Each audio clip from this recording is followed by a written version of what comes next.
श्री गणेशाय नमः। श्री गुरुवे नमः। शिव परिवार की जय हो। गणेश चतुर्थी व्रत कथा। एक बार महादेव जी माता पार्वती सहित नर्मदा के तट पर गए। वहां एक सुंदर स्थान पर पार्वती जी ने महादेव जी के साथ चौपड़ खेलने की इच्छा व्यक्त की। तब शिव जी ने कहा, हमारी हार जीत का साक्षी कौन होगा। पार्वती ने तत्काल वहां की घास के तिनके बटोरकर एक पुतला बनाया और उसमें प्राण प्रतिष्ठा करके उससे कहा, बेटा, हम चौपड़ खेलना चाहते हैं, किंतु यहाँ हार जीत का साक्षी कौन नहीं है। अतः खेल के अंत में तुम हमारी हार जीत के साक्षी होकर बताना कि हम में से कौन जीता कौन हारा। खेल आरंभ हुआ। देव योग से तीनों बार पार्वती जी की ही जीती। जब अंत में बालक से हार जीत का निर्णय कराया गया तो उसने महादेव जी को विजयी बताया। परिणामत पार्वती जी ने क्रुद्ध होकर उसे एक पांव से लंगड़ा होने और वहां के कीचड़ में पड़ा रहकर दुख भोगने का शाप दे दिया। बालक ने विनम्रता पूर्वक कहा, माँ, मुझसे अज्ञानवश ऐसा हो गया। मैंने किसी कुटिलता का या द्वेष के कारण ऐसा नहीं किया। मुझे क्षमा करें तथा शाप से मुक्ति का उपाय बताएं। तब ममता रूपी माँ को उस पर दया आ गई और वे बोली, यहाँ नाग कन्याएं गणेश पूजन करने आएंगी। उनके उपदेश से तुम गणेश व्रत करके मुझे प्राप्त करोगे। इतना कहकर वे कैलाश पर्वत चली गई। एक वर्ष बाद वहां श्रावण में नाग कन्याएं गणेश पूजन के लिए आई। नाग कन्याओं ने गणेश व्रत करके उस बालक को भी व्रत की विधि बताई। तत्पश्चात बालक ने 12 दिन तक श्री गणेश जी का व्रत किया। तब गणेश जी ने उसे दर्शन देकर कहा, मैं तुम्हारे व्रत से प्रसन्न हूँ, मनोवांछित वर मांगो। बालक बोला, भगवान, मेरे पाँव में इतनी शक्ति दे दो कि मैं कैलाश पर्वत पर अपने माता पिता के पास पहुंच सकूं और वे मुझ पर प्रसन्न हो जाएं। गणेश जी तथास्तु कहकर अंतर्ध्यान हो गए। बालक भगवान शिव के चरणों में पहुंच गया। शिव जी ने उनसे कहा, उससे वहां तक पहुंचने के साधन के बारे में पूछा। तब बालक ने सारी कथा शिव जी को सुना दी। उधर उसी दिन से अप्रसन्न होकर माता पार्वती शिव जी से भी विमुख हो गई थी।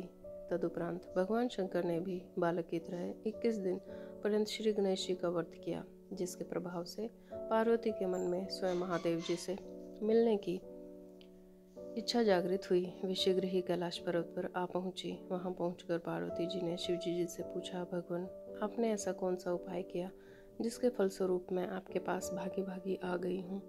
शिव जी ने गणेश व्रत का इतिहास उनसे कह दिया। तब पार्वती जी ने अपने पुत्र कार्तिकेय से मिलने की इच्छा से 21 दिन पर्यंत 21 की संख्या में तुरवा, पुष्प तथा लड्डुओं से गणेश जी का पूजन किया। 21वें दिन कार्तिकेय स्वयं ही पार्वती जी से मिलने आ गए। उन्होंने भी माँ के मुख से इस व्रत का महात्म्य सुनकर व्रत किया। कार्तिकेय ने यही व्रत विश्वामित्र जी को बताया। विश्वामित्र जी ने व्रत करके गणेश जी से जन्म से मुक्त होकर ब्रह्मा ऋषि होने पर वर मांगा। गणेश जी ने उनकी मनोकामना पूर्ण की। ऐसे ही श्री गणेश जी सबकी मनोकामनाएं पूर्ण करते हैं। दूसरी कथा है, एक बार महादेव जी स्नान करने के लिए भोगावती गए। उनके जाने के पश्चात माता पार्वती ने अपने तन के मैल से एक पुतला बनाया और उसका नाम गणेश रखा।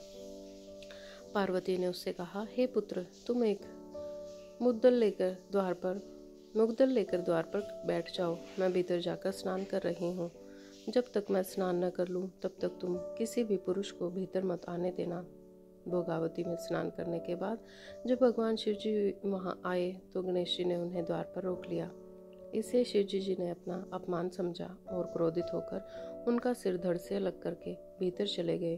पार्वती जी ने उन्हें नाराज देखकर समझा कि भोजन में विलंब होने के कारण महादेव जी नाराज हैं, इसलिए उन्होंने तत्काल 2 थालियों में भोजन परोसकर भगवान शिव को बुलाया। तब दूसरा थाल देखकर तनिक आश्चर्यचकित होकर शिव जी ने पूछा, यह दूसरा थाल किसके लिए है।